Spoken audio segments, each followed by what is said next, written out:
Aici Chișinău, studiourile Moldova Film, podcastul Mai Departe. Astăzi avem o ediție mai specială, avem o oaspete din Marea Britanie, de aceea o să discutăm în engleză.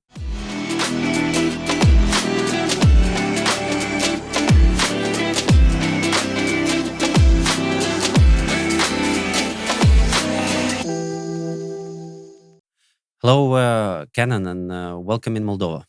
Thank you. Thank you for the invite. I thought we can have a discussion about ideas related to innovation and technology because this is the area of your work specifically. Mm-hmm. Can you tell the people who follow and listen us, what is your experience? Sure, it's mixed and varied. My two fortes are, one is people, and I've worked in industries in alignment with deep understanding of people and leadership for the last 2 decades. And more recently, I'd say the last 5 years, I've been more involved with ideas and big ideas that are designed to change systems or change the world for betterment of development.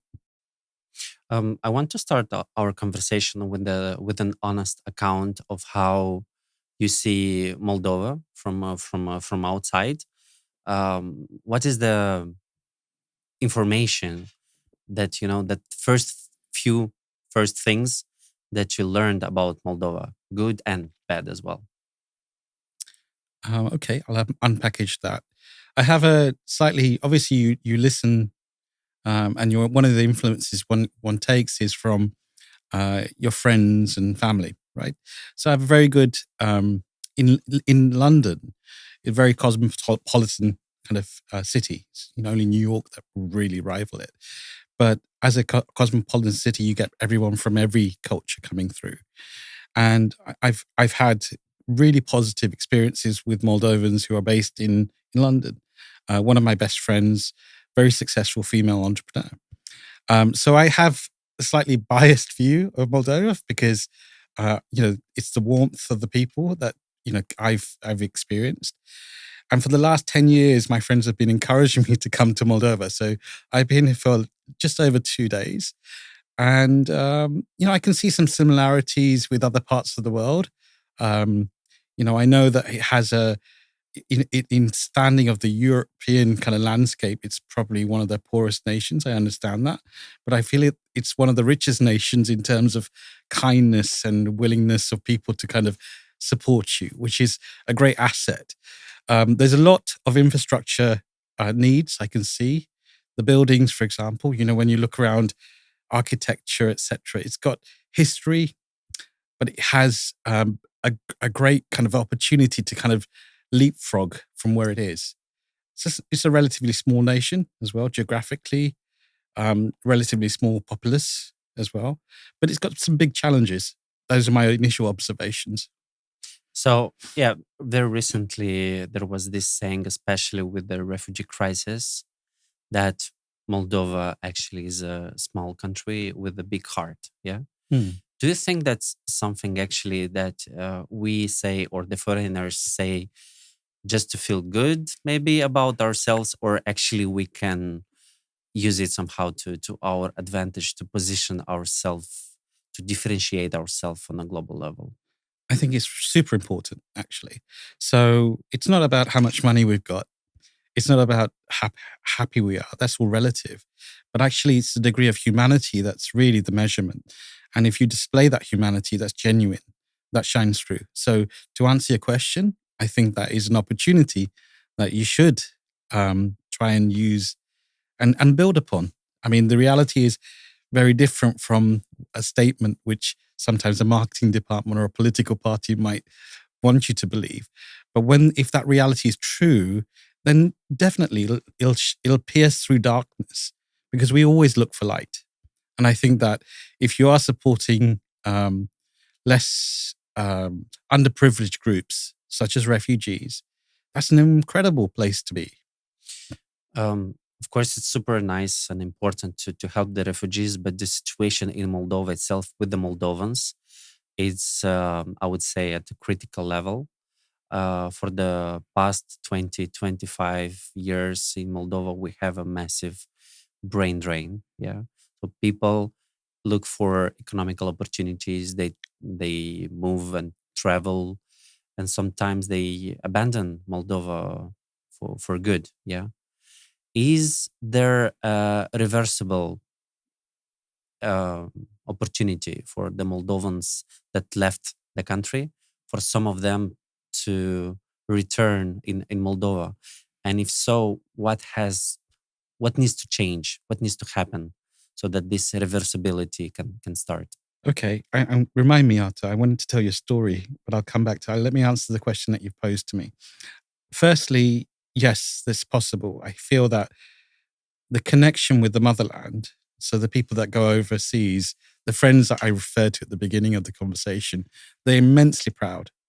I don't feel that that's manufactured. It's a very community type of approach. So yes, you can be Moldovan and live in Rome or Kuala Lumpur or London or wherever it is geographically. However, but you miss certain things. You miss your community, your friends. You miss, generally speaking, most people will stay and die within the first 5-mile radius of where they were born, generally. Mm-hmm. But the connection with the motherland is important because you have your own food, you have your own climate, which is really important in your history as well. So I think that you may move away, but then come back in, say, 15 or 20 years. So to encourage that, do you have a country worth coming back to, right? So is it going to be free of crime? Is it going to have good education for your children? Is it going to have good healthcare as you get older? Because we're an aging populace as well. So those are the kind of factors one goes through as economic migrants. My family is as well. We were economic migrants in the 70s. My father was in Singapore for many years and moved to the UK when he was access to a UK passport. And we're grateful for that. It's an incredible opportunity to grow up in London because it's completely egalitarian because you can be anything. You can, and this leads me on to my story that I wanted to share with you. I have a friend. He was a political refugee from war-torn Sri Lanka. He was brilliant in mathematics. The only student that was better than me in mathematics, because when you're at school, it's quite competitive. And, he didn't speak a word of English. So a lot of our friends, we were only 14, 15. They weren't very kind to him. They'd actually ostracize him. But one of the things that he did, Arthur, was he sold call cards. So, the call cards that you can call internationally. This is going back a few decades. And his business is now worth over £1 billion. He's a billionaire from selling call cards. And do you know what he does? He supports the business called Labara, by the way, if you may have heard of it. And so they were international. But the business that he's done, he's created a foundation, supports education in projects in Sri Lanka and globally. So I think that's an inspiration because of the kind of things that one can do. Yeah. So basically, what you're saying is that you can have a massive impact by doing business. Yeah. But first, actually, you have to take care about yourself. Yes. And I think when it comes to what you said about community, of course, we have this community in Moldova, but I think this is already the evolved version, because the first solution is to take care about yourself and your family. That's why people actually go abroad. They go and they come, for example, to UK to work on construction sites, or they do work in the service business in Italy, because you don't have the paid jobs here in Moldova. And yes, security is super important. Education is super important. Healthcare is super important. But first, you need basically a job that would pay your living. Absolutely. Very recently in Moldova, we have a change of the government. I'm not sure how much you know about this, but how it's seen from abroad. Do you see this government as one with new ideas or new solution that can transform things in our country or not? Well, there's a couple of things. Excuse me. The first point is most governments are very similar now, and actually most political parties, there's very little to separate them out, unless you go extreme in either direction. Now the topics that most developing nations face are very similar across the board. So it's difficult to stand out. Where the levers politically that one can pull are, for example, from a business point of view, taxation's super relevant, and from an individual point of view, because that's the primary source of income for a government. But then the initiatives that they can do underneath that. So we talked about the Sustainable Development Goals, for example, as a framework. That's one area that they can do. But as a nation that's up and coming, as I would describe you, I don't particularly like the word developing nation. Developing country or developing nation. It's something that, the old world economists, the old world colonizers have really put forward as a label. And I think that as a nation, you can be more fluid. You can actually, you can leapfrog, as I said. You can take where you were to very quickly to where you want to be. So basically, what you're saying is that we can jump several steps. Yeah. Yes. Because 1991 is the collapse of the Soviet Union, and in 30 years, look at the mind shift and the development that's happened as a nation. Your very podcast, the idea that you're searching for ideas and transfers which will enable growth is an example of that. Those are really important parts of what is, I believe, development from the old world models. So to answer your question, I believe that the government that you have currently it's promising, the start that it's doing, but we'll see that with data, we'll see that with the output, and we'll see that with the lives that we hopefully will change. So far we have the promise, yeah. But there are some real actions that has to be taken.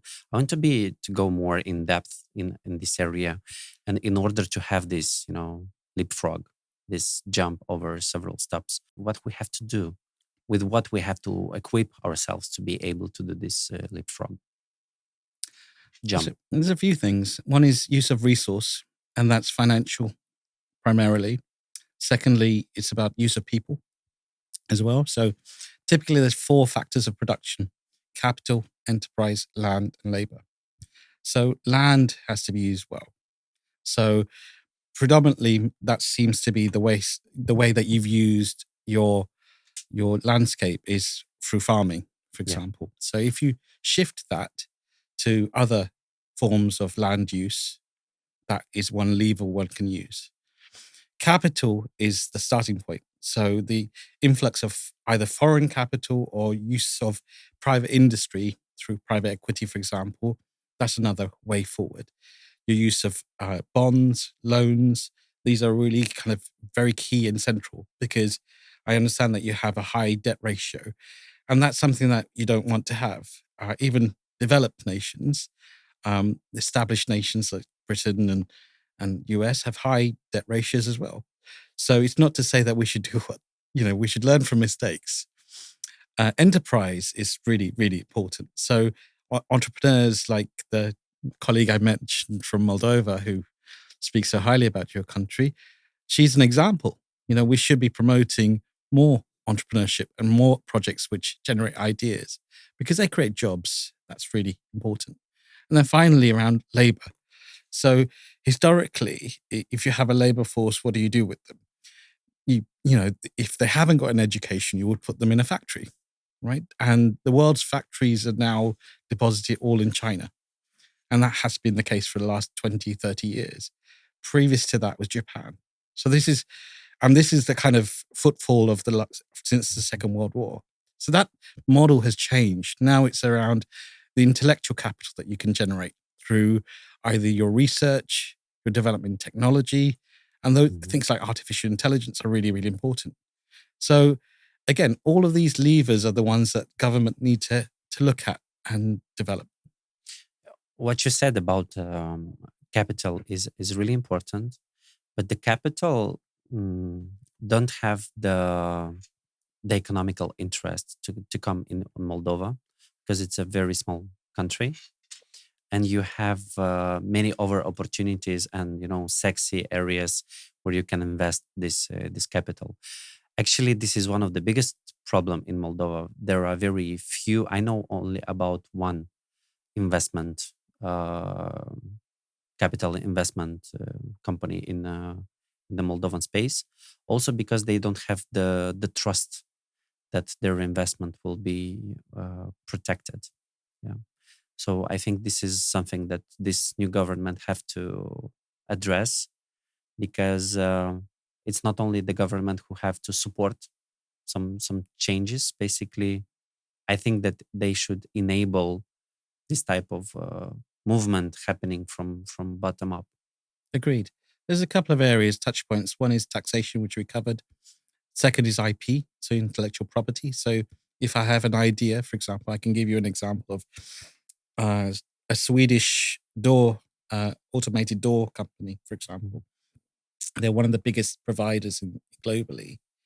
They took their idea to China, and the IP and the blueprints were taken from them, and the opportunity therefore was effectively stolen. So you're hesitant as a business person if you're working internationally, if you don't have confidence in the legal system or the comeback. So the trust is really, really important. And if you don't have that, and I think also it's about awareness, basic awareness of the opportunity. Prior to me coming here, and I did do some research, I have this textbook which I shared with you, which is around all the nations of the world, and a demographic breakdown, and the opportunities that are in there. So Aruba, which is one of the most, it starts from A to Z, and the Republic of Moldova, and I did a double check, it's not in there. Oh. So there's an awareness issue that we need to do.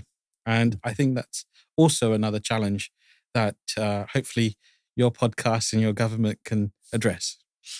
Well, let's be hopeful about the government. I'm not sure about the podcast, because it's more about the community. But talking about the taxation, yes, and we offered this example of the preferential taxation for IT companies with the MITP, Moldovan Innovation Technology Park, and I see that there are explorations of expanding this model to other industries. But the entrepreneurial culture in Moldova is at a very low level, because historically people were looking, to find jobs, but they were lacking this knowledge or this culture or of starting a family business. Apart from the incentives, is there any other way to stimulate this entrepreneurial mindset from the bottom up? There's a few things. I think you talk about mindset, and that's the starting point. Actually, the human mind is fascinating because with the closed mindset, one doesn't achieve much. If you're hardworking as well, that's really helpful. If you're hardworking and you have the vision, the foresight, the word entrepreneurship comes from etymology of from France, actually, risk taker. So if you have the mindset that I'm going to wait for, a job, and that's my choice, you're not really taking a gear shift. You're not taking any risk there. But one of the things that I've learned through entrepreneurship is around hard work, taking action, and that's what the entrepreneur does. Because going back to those 4 factors of production, the entrepreneur usually compensates for a lack of capital. How? By working harder. They don't have enterprise. They don't have labor force. Yeah. Again, they bring in. They're creative. They have to innovate. Absolutely. So Socrates once said, "If you want to be a leader, go into the kitchen. Learn to use resource. In fact, learn to use less resource, because that provides you with and that's what the classic entrepreneur does." Now it's very cool to be an entrepreneur. It's very in vogue. But actually, all they want to do is create their vision to be a reality. And if you have the foresight to see something, the other thing is around timing as well, because you can't really legislate. If you have the right idea, but the market is not ready for your idea. That's going to be limiting. And, going back to mindset, entrepreneurs find a way of through. They might not find it the first time. They might find it the second or third, but, over time, they just have the mindset to keep going. And then eventually that door opens. So I think that's probably the starting point. And that can start from as early as there's programs in South Africa which teach children as young as 0 to 5 entrepreneurship. Think about that for a second. In kindergarten, it's not just daycare. It's actually an opportunity to build the labor force of the future. What do you want as a nation? You want a talented group of problem solvers. And that's what entrepreneurship is. But if you can instill that as part of your curriculum and it's supported all the way through, then that's a powerful way. I also think that female entrepreneurship is really, really important because we are in a very male-driven society globally. Yeah. And that's cultural. It's years and centuries of, that's the way things have been. But actually, female entrepreneurs are really quite fascinating because they have a different way of doing things. And actually, what we can do is encourage female entrepreneurship because they're very, very responsible with resource.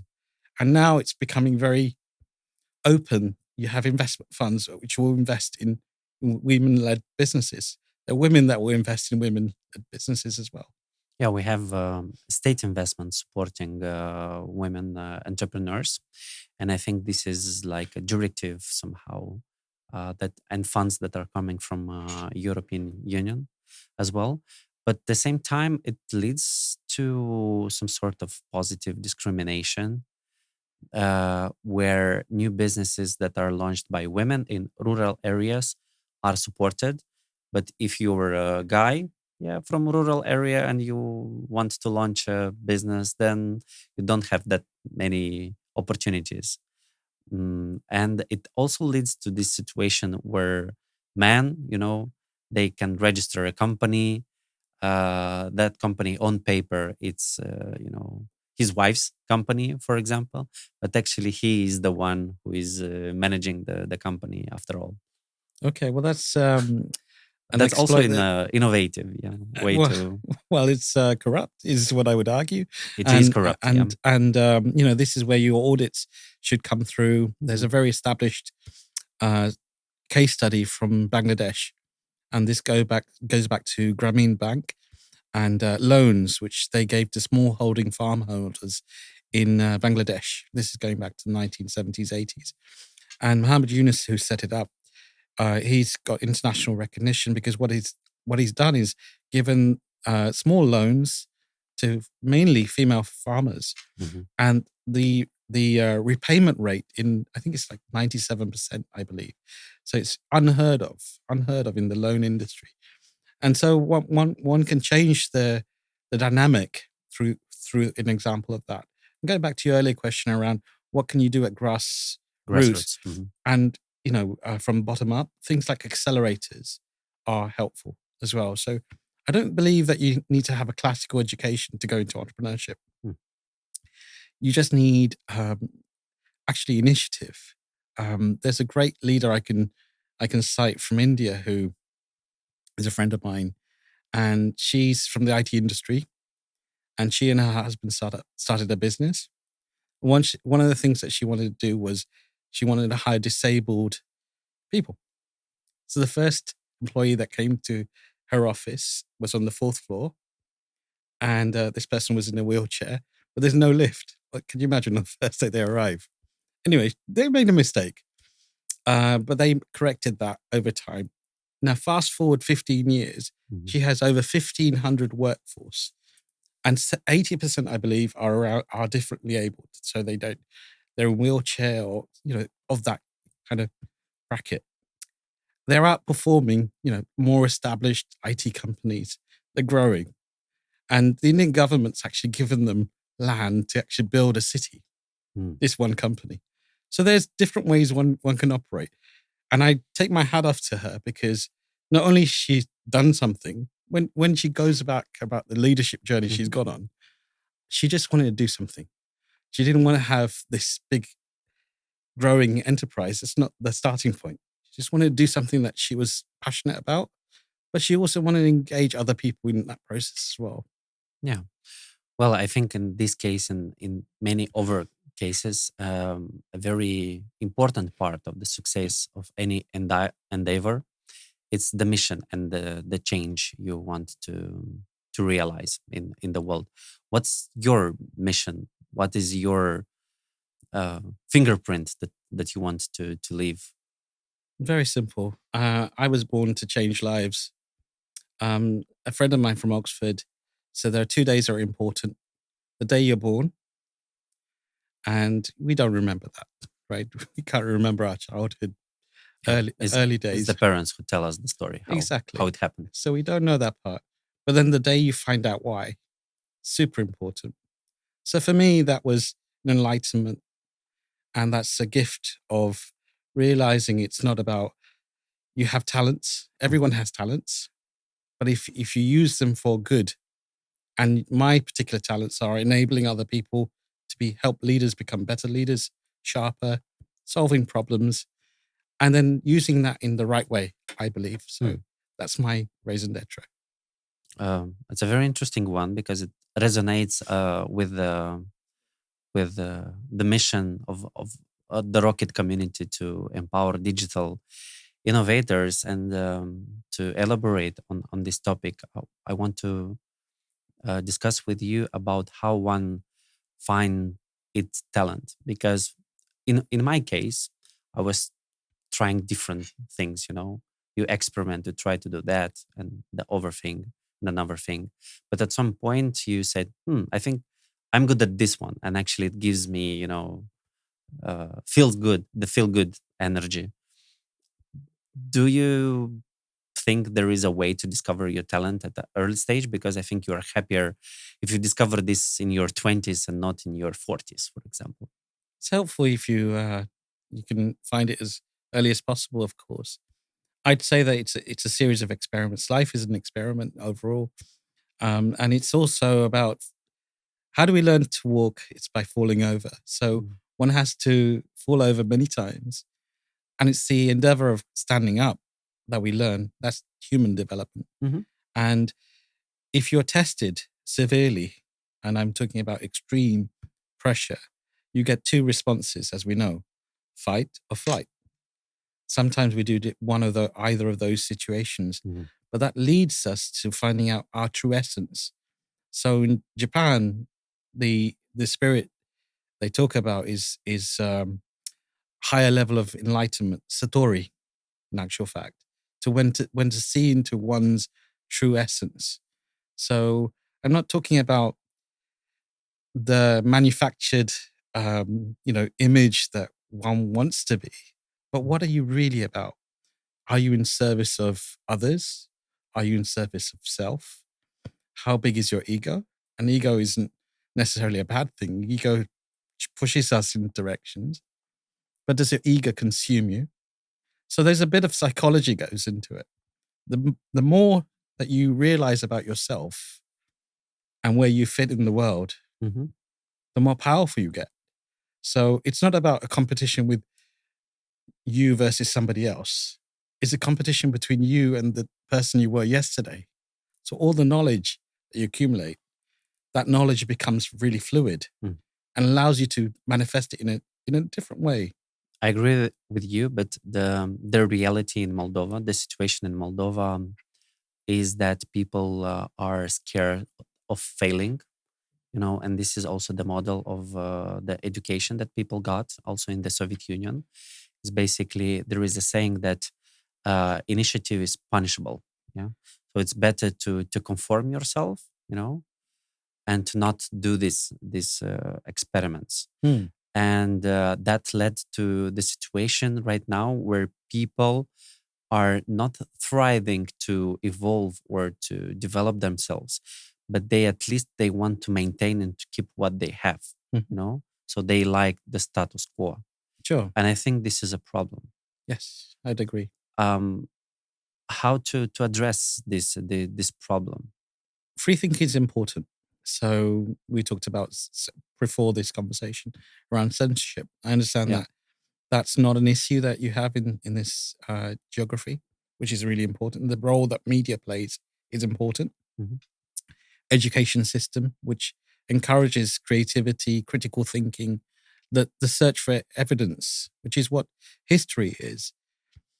But I understand this is about mindset, and that is through all a combination of all of those. But role models, when it's much easier when you see someone succeed, Yeah. and then you see a positive role model, and you say, you know what, I want to be like that person. I can associate with that person. That's useful.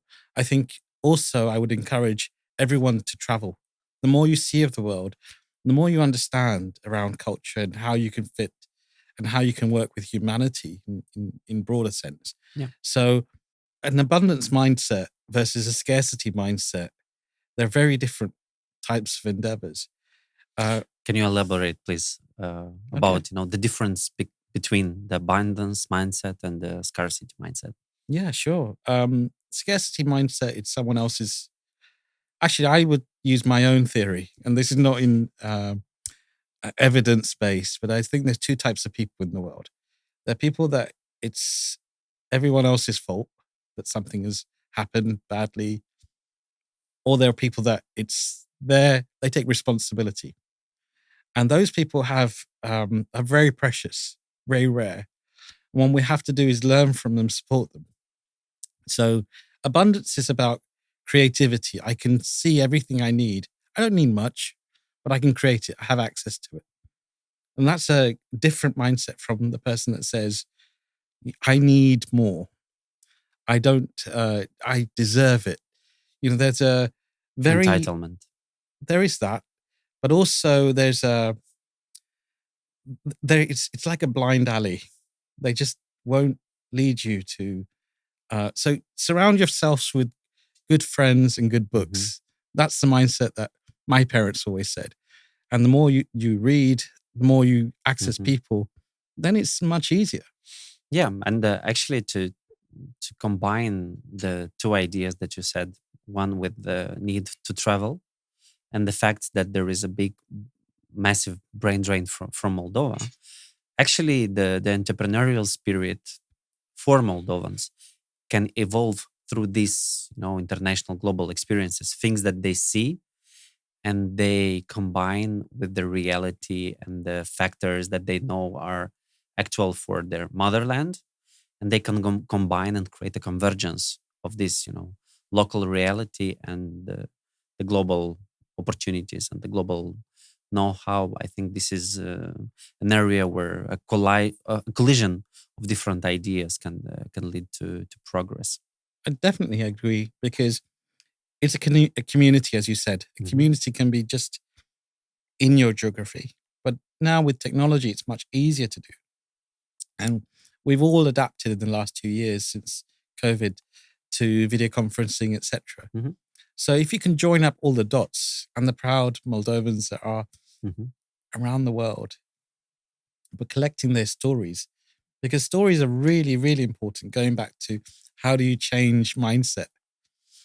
If you can provide success stories, and you have, I'm sure, lots and lots of them, but if you can tell that storytelling, that's really inspirational, because the common thing that humans have is about stories. Facts are useful, but stories inspire.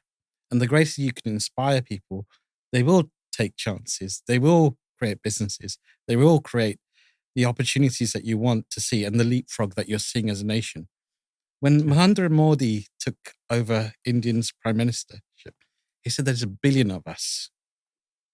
If each one of us takes one step forward, we've taken 1 billion steps. That's the kind of approach that, we talk about government, leadership, and also community and individuals. We all need to kind of take the step forward. In this example, you're saying about basically 100% KPI. Yeah, if you have 1 billion, people and everybody makes a step, but I think you can actually feel a massive impact if 2 or 3% of all the people, they make one step. That's already a massive progress. I'd agree. I mean, Pareto's law, 80-20. Yeah. if you find the 20% that really drive performance, etc., and work with that community, and that those communities are in maybe in industries, they may be Mhm. international, wherever they are, it's a much easier way to do it. But I don't always subscribe to 80-20 rule. The Yeah. old me used to, but I believe in equality, and I believe that it's important that we take the whole, um, populace with us. I'll give you the example of our community and what we are doing in Moldova with our events and conferences. For this year, the concept, because everybody knows about the saying connecting the dots. You have to connect the dots. That was Steve Jobs said in his famous Mhm. Stanford speech. But in order to connect the dots, you have to find, to identify, to map the dots first.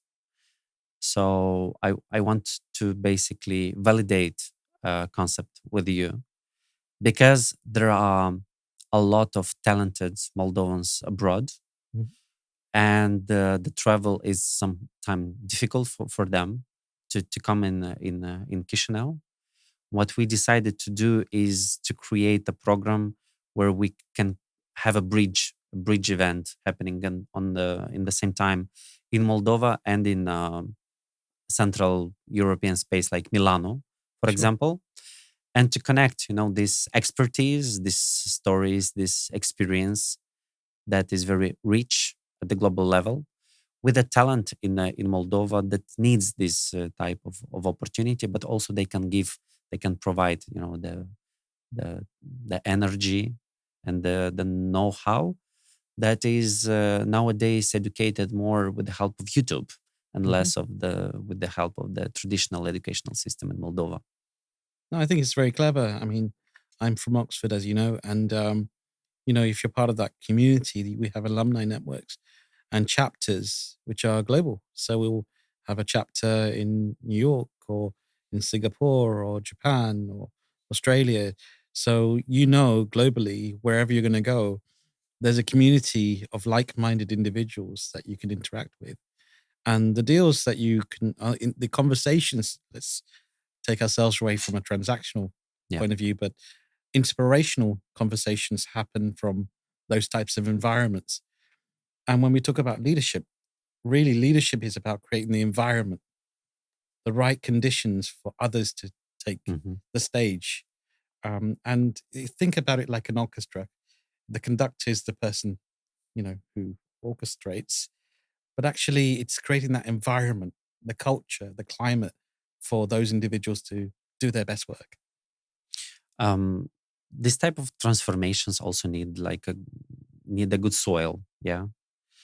Unfortunately, like I told you, there is a lot of resistance in our country when it comes to any changes or any innovations because people are afraid that it's uncomfortable. Yeah. Also, they don't want to learn new things. They prefer things the old way. Is there any method, way to convince them, to get them on board? Yeah, to not oppose these changes and these transformations. Sure. So this is basic change management. So the three rules of change management are: human beings are afraid of change is inevitable. Yeah. And the third rule, which they don't tell you, is like successful people or groups embrace change. So there is always a cycle, and there's lots of data around this. That is, the history is a part of it, past performance, etc., drives how our behaviors are. So in organizations, and this is something that I did the first half of my career in, is really quite simple. It's the internal dialogue, the narrative that drives the reality of what the vision of the leadership is, Mhm. and consistency. So that messaging is really important. And there are initiatives that you drive through before you know it. And behavior change, by the way, can happen on an individual level within 16 weeks, providing the individual wants to change. So, for example, if I say to you, I don't know if you smoke or not, That's one of the biggest challenges most people have is smoking, Mhm. for example. If I said to you, you're going to stop smoking, your dependency will probably be one of the most important factors in that. But also, if you don't want to do it, it's never going to happen. However, if we create the right conditions for it and we incentivize you Mm. and we start going in a different tactical level, over 16 weeks, it's possible. And that's what you do with a larger group of people. And there are two theories here. There's theory X or theory Y. Theory X is it's an industrial approach from 150 years ago, which is people can't be trusted. They haven't got creativity. Essentially, you're not talking to a person, you're talking to a machine. Mhm. That's the old format.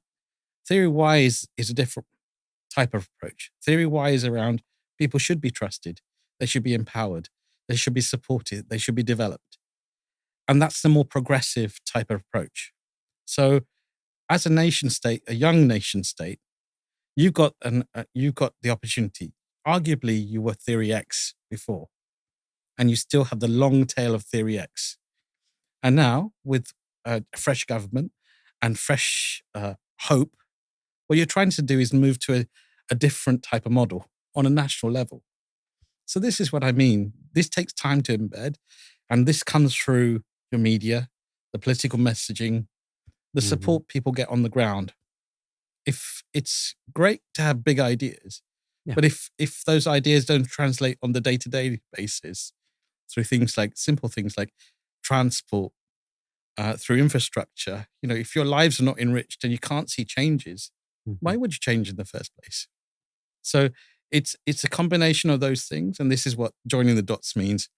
Do you think that Moldova as a country could benefit from the use of artificial intelligence to maximize the positive outcomes of a country strategy? Possibly, it gives confidence and also a lack of confidence as well. It's a double-edged sword.